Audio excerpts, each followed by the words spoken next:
वाशिम जिल्ह्यात मोटरसायकल चोरी प्रकरणात पोलिसांनी मोठी कारवाई करत 4 चोरीच्या दुचाकीसह 2 आरोपींना अटक केली आहे। विविध पोलीस ठाण्यांमध्ये दाखल असलेल्या गुन्ह्यांचा छडा लावत ही धडक कारवाई करण्यात आली आहे। पोलीस स्टेशन शिरपूर, वाशिम ग्रामीण तसेच हिंगोली ग्रामीण येथे दाखल गुन्ह्यांचा तपासादरम्यान आरोपींना ताब्यात घेण्यात आले।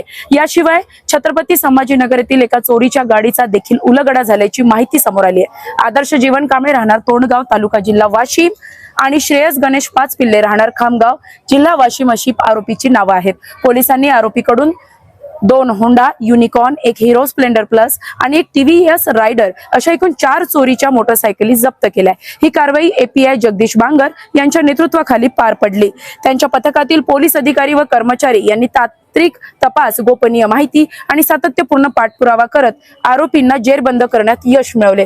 गेल्या काही दिवसात वाढलेल्या दुचाकी चोरीच्या घटनांमुळे नागरिकांमध्ये निर्माण झालेली भीती या कारवाईमुळे काही प्रमाणात कमी झाली आहे। पुढील तपास सुरू असून आणखी काही गुन्हे उघडकीस येण्याची शक्यता वर्तवण्यात येत आहे।